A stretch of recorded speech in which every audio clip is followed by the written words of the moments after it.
कहानी की शुरुआत होती है फ्यूचरिस्टिक कनाडा में, जहां आबादी बढ़ने की वजह से सरकार ने एक से ज्यादा बच्चे पैदा करने पर बैन लगा दिया था। किसी को भी दूसरा बच्चा पैदा करने की इजाजत नहीं है, फिर चाहे उनका पहला बच्चा मर ही क्यों ना जाए। इस कानून को जो भी तोड़ता उसे देश की सबसे खतरनाक जेल में भेज दिया जाता। कनाडा और यूएस के बॉर्डर पर बहुत टाइट सिक्योरिटी थी, जहां से पूरी तलाशी लेकर ही लोगों को आगे जाने दिया जाता था। वहीं एक कार में जॉन ब्रेनिक, जो कि एक फौजी हुआ करता था, अपनी पत्नी कैरन के साथ था। कैरन ने अपने कोट के नीचे एक मैग्नेटिक वेस्ट पहनी हुई थी। असल में वो प्रेग्नेंट है और यहाँ से दूर जाकर अपने दूसरे बच्चे को जन्म देना चाहती है। इस वेस्ट की मदद से चेकिंग के दौरान उसकी असलियत बाहर नहीं आएगी। जब फौजी उनके सामान की तलाशी ले रहे थे तो एक लड़की को प्रेग्नेंट होने की वजह से अरेस्ट कर लिया गया, जिससे कैरन और भी डर गई। लेकिन उसकी पहनी हुई मैग्नेटिक वेस्ट ने उसे बचा लिया। उनके बाहर आने के बाद एक फौजी की नजर मैग्नेटिक वेस्ट पर पड़ गई और कई सिपाही उन्हें पकड़ने के लिए उनके पीछे भागने लगे। जॉन ने अपने बच्चे और पत्नी को बचाने के लिए कैरन को वहाँ से भाग जाने को कहा, जबकि वो वहीं रुककर सैनिकों को रोके रखेगा। इसके बाद जॉन को बंदी बनाकर बाकी कैदियों के साथ एक जेल में ले जाया जा रहा था, जिसका नाम है फोर्ट्रेस। ये देश की सबसे हाई टेक्नोलॉजी वाली जेल है, जिसे एक रेगिस्तान के बीचों बीच बनाया गया था। वहाँ से किसी का बच निकलना नामुमकिन था। जब कैदी अंदर पहुंचे तो गार्ड्स ने उन्हें पूरी तरह नंगा करके उनकी चेकिंग की। इसके बाद सभी कैदियों को एक कमरे में ले जाकर उनके पेट में हाईटेक ट्रैकर डाल दिया गया। अगर कोई भी कैदी जेल के नियमों को तोड़ेगा तो ये सिस्टम एक्टिवेट होकर उसका पेट फाड़ देगा। डायरेक्टर पो ने सबसे कहा कि अगर कोई भी कैदी येलो लाइन से बाहर जाएगा तो उसके पेट में जोरदार दर्द होने लगेगा और रेड लाइन को पार करते ही कैदी की मौत हो जाएगी। एक कैदी घबराकर गलती से येलो लाइन के पार चला गया और अचानक पेट में तेज दर्द की वजह से नीचे गिर पड़ा। उसे कुछ समझ नहीं आ रहा था तो उसने गलती से रेड लाइन भी क्रॉस कर दी। उसी समय उसका पेट तेजी से फूलने लगा और कुछ ही पलों में धमाके से फट गया। इसके बाद सभी कैदी लिफ्ट से अंडरग्राउंड जेल में पहुंचे, जो धरती के 30 फ्लोर नीचे जाकर थी। जॉन को नीनो नाम के कैदी के साथ Z10 नाम का रोबोट एक सेल में लाया। कैदियों को बाहर जाने से रोकने के लिए सभी सेल्स के बाहर लेजर बीम्स लगाई गई थी। जॉन वहां डी-डे और अब्राहम से मिला। रात को सोने से पहले अब्राहम ने जॉन को चेतावनी दी कि गलती से भी कोई सपना ना देखे। सबके सोने के बाद जेड वहां चेकिंग पर आया। वो जॉन का दिमाग स्कैन करके उसके सपने तक पहुंच गया। जॉन सपने में अपनी पत्नी कैरन को देख रहा था। अपने मॉनिटरिंग रूम से पो ने भी जॉन का सपना देखा और उसकी नजर कैरन पर टिक गई। क्योंकि वहाँ किसी को सपना देखने तक की इजाजत नहीं थी, इसलिए पो ने जॉन का सिक्योरिटी डिवाइस एक्टिवेट कर दिया और पेट में जोरदार दर्द की वजह से वो नींद से उठ खड़ा हुआ। अगले दिन मजदूरी करते वक्त मैडॉक्स नाम के आदमी हूँ आदमी से प्यार करता हूँ टाइप के कैदी ने नीनो का गलत फायदा उठाना चाहा। जॉन तुरंत उसे बचाने पहुंचा, लेकिन जेड ने तीनों के पेट में डिवाइस एक्टिवेट करके लड़ाई रोक दी। इसके बाद तीनों को एक छोटे से लेजर सेल में रखकर पूछा गया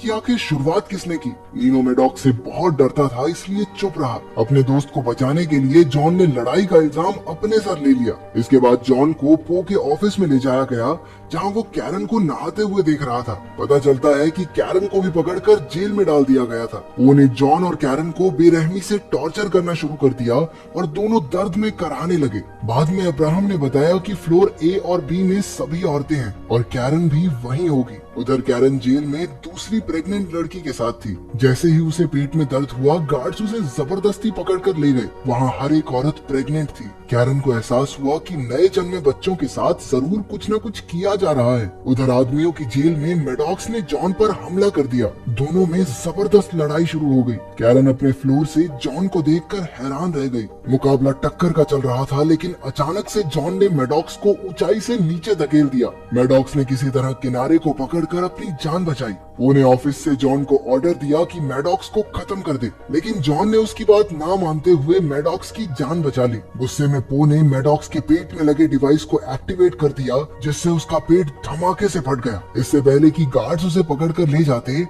जॉन ने बड़ी चालाकी से मैडॉक्स का सिक्योरिटी डिवाइस नीनो को दे दिया। इसके बाद कैरन को एक कमरे में लाया गया, जहाँ जॉन एक बहुत बड़ी गोल मशीन पर बंधा हुआ था। इस कमरे का नाम है माइंड वाइप चेम्बर। वो ने कैरन को जॉन को समझाने के लिए भेजा था, लेकिन कुछ ही देर बाद गार्ड्स उसे खींचकर बाहर ले गए। अब मशीन जोर जोर से घूमने लगी, जिससे जॉन के दिमाग में गड़बड़ी शुरू हो गई। ये पो का ऑर्डर ना मानने की सजा थी। जॉन के दिमाग में उसकी ट्रेनिंग के दिनों और शादी की पुरानी यादें घूमने लगी। 3 दिन बाद पो ने कैरन को अपने ऑफिस में बुलाया। वो समझ नहीं पा रहा था कि आखिर जॉन 3 दिन से उस मशीन पर कैसे टिका हुआ है, जबकि ज्यादातर लोग तो 1 घंटे में ही मर जाते हैं। पो ने कैरन से कहा कि अगर वो जॉन को तलाक देकर उसकी हो जाए तो वो जॉन और उसके होने वाले बच्चे दोनों को रिहा कर देगा। अपने पति और होने वाले बच्चे के बारे में सोचकर वो ना चाहते हुए भी राजी हो गई। जब जॉन अपने सेल में पहुंचा तो वो एक जिंदा लाश बन चुका था। वो किसी से कोई बात नहीं करता था, यूं ही गुमसुम सा पड़ा रहता,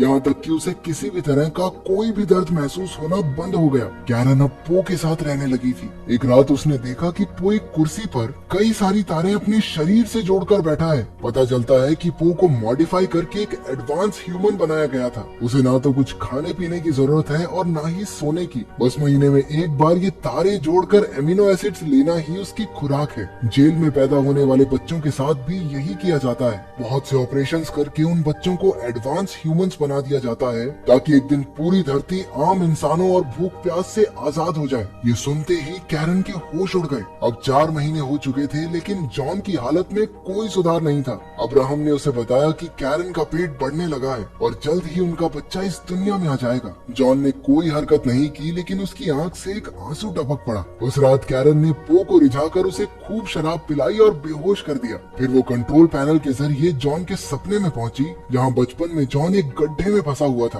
कैरन ने सपने में जॉन को गड्ढे से बाहर निकाल दिया, जिससे असलियत में जॉन को होश आ गया। उसके साथ ही उसे ठीक देखकर बेहद खुश हुए। जॉन ने कैरन के साथ जेल से भागने के लिए अब्राहम की मदद मांगी। अब्राहम जॉन के लिए जोखिम उठाने को तैयार हो गया। जॉन के ठीक होने की खबर सुनकर कैरन बहुत खुश हुई। बाद में नीनो ने जॉन को वो सिक्योरिटी डिवाइस दिया जो उन्होंने मैडॉक्स के शरीर से लिया था। असल में उनका दोस्त डी-डे जेल में आने से पहले कंप्यूटर्स में माहिर था। उसने उस डिवाइस की अच्छे तरीके से जांच करने का फैसला किया। इसके बाद कैरन ने पो के केबिन से एक हीरे जैसी दिखने वाली चीज चुरा ली। वो पकड़ी जाने ही वाली थी कि उसने उस चीज को अपने मुंह में छुपा लिया। अगले दिन उसने वो हीरे जैसी चीज अब्राहम को देकर जॉन तक पहुंचाने को कहा। असल में ये हीरे जैसी दिखने वाली चीज पूरी जेल का एक डिटेल्ड नक्शा था। उन्होंने हिसाब लगाया कि कंस्ट्रक्शन साइट से होते हुए जेल से बाहर निकला जा सकता है। अगली सुबह अब्राहम ने उस नक्शे को वापस पो के कमरे में रख दिया ताकि किसी को कानो कान खबर ना हो। उधर डी-डे ने पता लगा लिया कि वो सिक्योरिटी डिवाइस कैसे काम करता है। उस डिवाइस के अंदर एक बहुत ही ताकतवर चुंबक लगी हुई थी। उन्होंने इसका इस्तेमाल करके अपने शरीर में लगे डिवाइसेस को भी बाहर निकालने का फैसला किया। उनका ये प्लान कामयाब रहा और सबके सिक्योरिटी डिवाइसेस बाहर आ गए। अगले दिन जेड रोबोट ने पो को बताया कि जेल में गड़बड़ी चल रही है। पो ने कैमरा फुटेज में कैरन को लेंस चुराते हुए और अब्राहम को लेंस वापस रखते हुए देख लिया। उसके साथ इतना बड़ा धोखा होने के बाद वो गुस्से से भर गया, लेकिन इससे पहले वो कुछ कर पाता, जेड ने उसे बताया कि उसकी लापरवाही की वजह से अब उसे डायरेक्टर की पोस्ट से हटा दिया गया है। उधर जॉन की टीम भागने की तैयारी में लग गई। सबने अपने सिक्योरिटी डिवाइसेस निकालकर कंस्ट्रक्शन एरिया की एक पाइप पर लगा दिए और आपस में लड़ाई करने की एक्टिंग करने लगे। जब जेड रोबोट को लड़ाई का पता चला तो उसने डिवाइसेस एक्टिवेट कर दिए, लेकिन उनके सिक्योरिटी डिवाइसेस तो पाइप पर लगे थे, तो उनके जोरदार धमाके के साथ पाइप फट गई और वहाँ भागने का रास्ता बन गया। लेकिन इससे पहले कि वो भाग पाते, पो ने कंट्रोल रूम से पाइप्स में बेहद गर्म हवा छोड़ दी। दूसरी तरफ हाईटेक रोबोट्स ने सभी कैदियों पर गोलियां बरसाना शुरू कर दिया। वो लोग अब पाइप में फंस चुके थे। स्टिक्स नाम का एक कैदी घबराकर वापस जेल में जाने लगा, लेकिन उन रोबोट्स ने उसे गोलियों से छल्ली कर दिया। दूसरी तरफ अब्राहम जेल में कैरन को लेने पहुंचा, लेकिन उसी वक्त पो वहाँ आ गया। उसने अब्राहम को मार डाला और गार्ड्स कैरन को खींच कर ले गए ताकि उसके बच्चे को भी एडवांस ह्यूमन बनाया जा सके। उधर जॉन की टीम एक रोबोट को मार गिराने में कामयाब हो गई। तब उन्हें पता चला कि ये कोई रोबोट नहीं बल्कि एडवांस ह्यूमंस ही हैं। जॉन ने उसकी बंदूक उठाई और बाकी सबका सामना करते हुए वापस जेल तक पहुंचा। आखिरकार सब एक लिफ्ट में चढ़कर ऊपर जाने लगे। उन्होंने पो के कैबिन में जाकर कैरन को ढूंढा। तभी जॉन की नजर स्क्रीन पर पड़ी जहां डॉक्टर्स उसके और कैरन के बच्चे को जबरदस्ती बाहर निकाल रहे थे। जॉन ने पो को धमकाते हुए कहा कि ऑपरेशन बंद करवाए, लेकिन पो अब डायरेक्टर ही नहीं था, इसलिए उसकी कोई नहीं सुनेगा। तभी एक रोबोट ने उन्हें पहचान कर उन पर हमला बोल दिया, लेकिन सभी कैदी ऐन मौके पर हट गए और गोली सीधी पो को लगी। उसके मरने के बाद डी-डे ने कंट्रोल पैनल से डॉक्टर्स को रोकने की कोशिश की, लेकिन ऐसा करने से पहले ही एक सिपाही ने उसे गोली मार दी।